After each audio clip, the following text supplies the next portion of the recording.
considérer que les nordistes ont déjà gagné cette guerre. Tout ce que vous avez ici, vous allez le perdre. Cette guerre ne me concerne pas. Je suis français. Why don't you fucking dance, bitches? 5 fois cette somme, si vous nous guidez jusqu'au prochain bateau pour la France.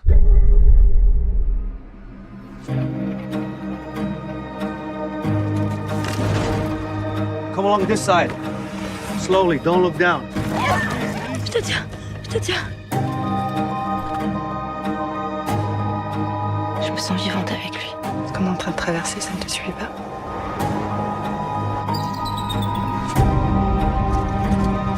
Il y avait une femme là-bas. Where? By the river. She looked deranged. Saddle the horses. I've been waiting for you. I know this thing between us isn't over.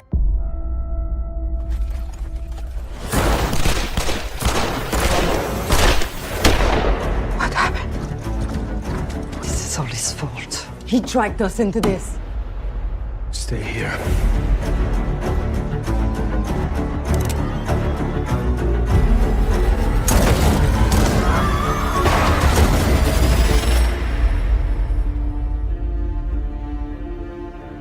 Tout ça, peut-être la meilleure chose qui nous arrive. Bienvenue dans un endroit peu connu. C'est situé dans la vallée d'Arrington. C'est une propriété qui a été utilisée à plusieurs reprises pour des tournages cinématographiques et télévisuels. Ça existe depuis 25 ans. Je vais vous faire visiter les premiers bâtiments qui ont été utilisés pour tourner une production de la Paramount Pictures en 1996. Donc, suivez-moi, je vais vous faire visiter cet endroit-là.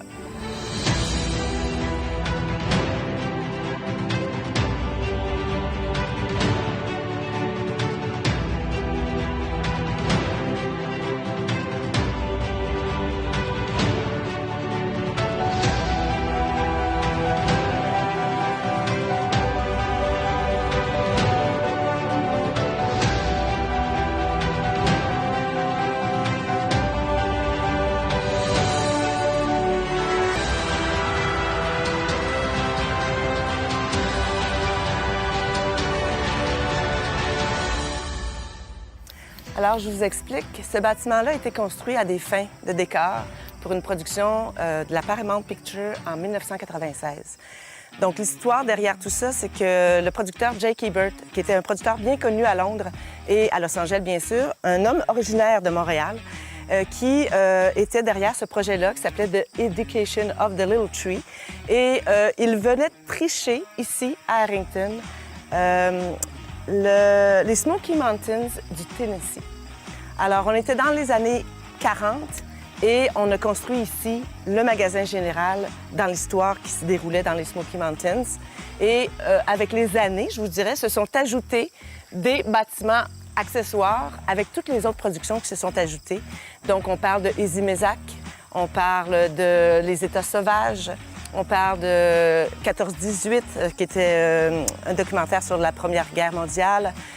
Il y a eu probablement 25 à 30 productions qui se sont tournées ici, à Arrington, dans cette propriété privée de quelqu'un qui habite dans la région. Alors, ce que je disais, c'est que c'était pour représenter les années 40 au Tennessee. Donc, on est quand même une construction qui date de 1996. Donc, c'était une construction qui était somme toute très solide parce qu'on voit qu'elle existe, elle est toujours là. Les intérieurs sont intéressants à visiter aussi parce que dans l'action, dans le film, c'était le magasin général du village. Donc, ça a été tellement bien construit que 25 ans plus tard, bien, on est encore capable de l'utiliser. Dernièrement, on l'a vu dans Les États sauvages. Puis, c'était un film qui se déroulait aux États-Unis, encore une fois. Alors, ils sont venus utiliser ces bâtiments-là pour tricher une autre région aux États-Unis. On va aller voir ce qui est encore intéressant à visiter à l'intérieur. Là, je vois qu'il y a eu quelques décors qui ont été abîmés, mais si demain matin, on avait une production, les gens en cinéma seraient capables de tout remettre en état. On va aller voir ce que ça a l'air à l'intérieur.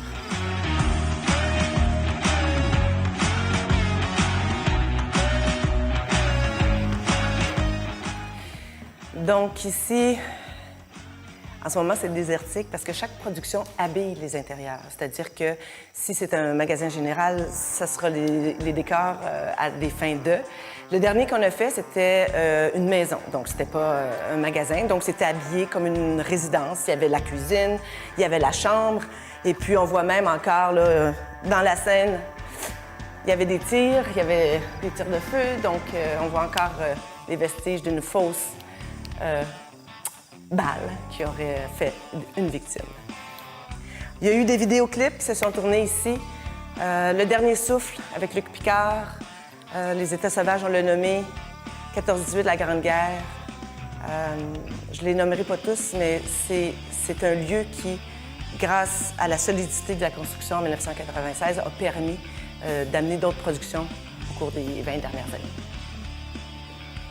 Alors, il faut comprendre que ce sont des décors, ce sont des meubles qui ont été laissés ici, qui ont été réutilisés par la suite. Alors ici, on voit que c'était ce qui servait à des fins de décor dans, probablement, encore une fois, The Education of the Little Tree. Sinon, peut-être pour Ezi-Mézac.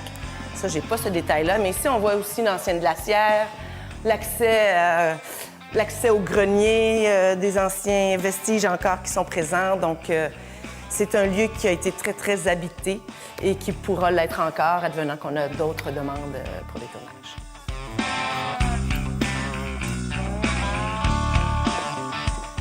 Donc, ces productions-là, qui viennent tourner dans la région des Laurentides, là, on est à Harrington, mais Film Laurentide, qui est l'organisme régional, s'occupe de promouvoir toute la région des Laurentides pour attirer des tournages. Donc, quand ces productions-là arrivent ici, c'est pas par hasard. C'est parce qu'il y a l'organisme régional qui s'occupe de promouvoir et de lire les scénarios, d'attirer les producteurs, les réalisateurs, les directeurs de lieux de tournage. On lit leurs scénarios, puis en fonction de la lecture, en fonction des lieux, on leur propose différents endroits. Donc, on se rappelle qu'ici, on l'a nommé déjà, mais il y avait eu Ezi-Mézac. Alors, si on voit la petite église qui est là, ça avait été... Autrefois, c'était juste une grange, mais pour les besoins de cette production-là, qui est le film qui raconte les histoires de Fred Pellerin, alors on a triché un Saint-Élie de Caxton et l'église a été construite à partir d'un bâtiment de ferme, tout simplement, qui était une grange.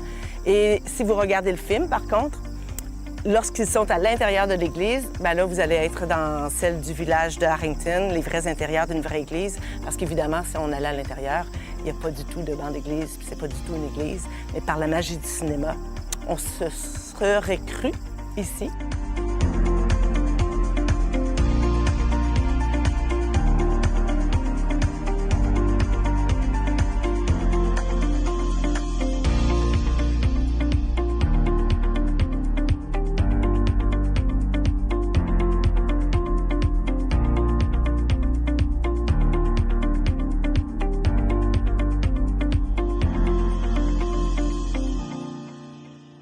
Alors ici, on est sur la route qui nous menait à la location, au lieu que je vous ai fait visiter.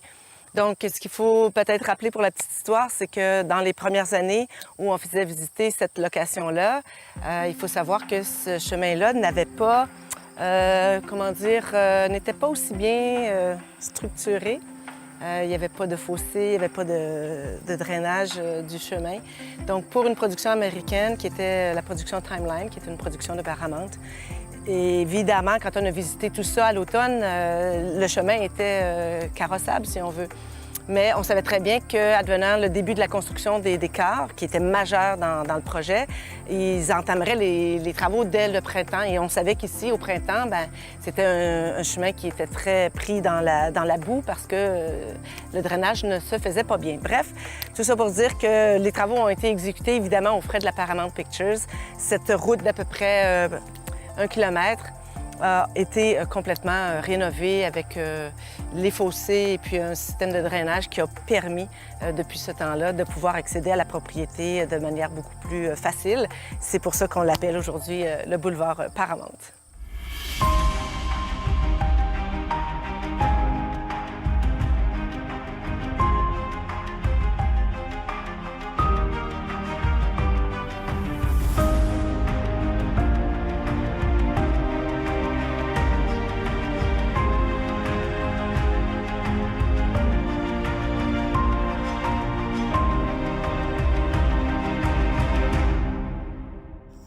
demande souvent quels sont les principaux atouts. Qu'est-ce qui fait que la région des Laurentides est si populaire auprès des producteurs et réalisateurs québécois et étrangers? Bon, je vous dirais, à prime abord, la région des Laurentides, bien sûr, elle est située à proximité de Montréal. Donc, c'est un atout important. La deuxième chose, je vous dirais, c'est la proximité montréalaise, mais la diversité des lieux de tournage. Si on arrive dans la région des Laurentides, on a d'abord Mirabel, on a d'abord Oka, Saint-Jérôme, l'Est aussi. Et puis, après ça, on arrive vraiment dans les vallées, dans les montagnes, dans les maisons de villégiature. Et on va jusqu'au Mont-Tremblant, on va même jusqu'au réservoir Baskatang et Kiamika. Donc, il y a une diversité des lieux. Puis je vous dirais que le principal atout aussi, c'est l'expertise que Film Laurentide a développée en 25 ans. Donc, on a développé une photothèque numérique qui compte peut-être plus de 100 000 photos. On a des captations par drone maintenant. On fait même de la photo 360. On a même des capsules de réalité virtuelle que l'on peut faire voir avec des casques de réalité virtuelle. Donc, Film Laurentide a bien évolué, ce qui nous permet de promouvoir davantage la région et d'attirer de plus en plus de tournages. Quand on a parti l'organisme en 1997, on attirait 5 à 10 productions par année. Avec les années, on a toujours augmenté, ce qui fait que l'an dernier, en 2021, on a produit une année avec 55 productions. Donc, les retombées économiques et culturelles et touristiques continuent d'évoluer et d'augmenter au rythme de l'augmentation des productions.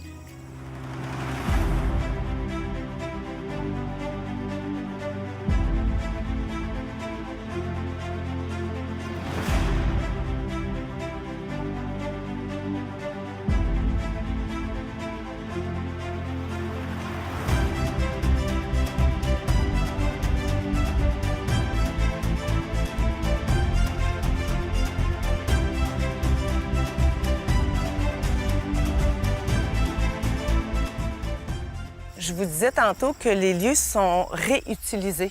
Donc, c'était a priori un bâtiment de ferme. Pour un des films, c'est devenu un garage. Puis pour le film Mezdi-Mézac, qui était la suite de Babine, on a construit l'église du village. Donc, la production, les créateurs, les artisans, les menuisiers engagés par la production ont rajouté cette devanture qui permet de voir aujourd'hui une belle petite église de village. Et tous ces bâtiments qui l'entourent ont été ajoutés pour créer cette espèce d'univers que Luc Picard et Fred Pellerin avaient en tête et qu'ils ont réussi à mettre à l'écran pour en faire un très beau film.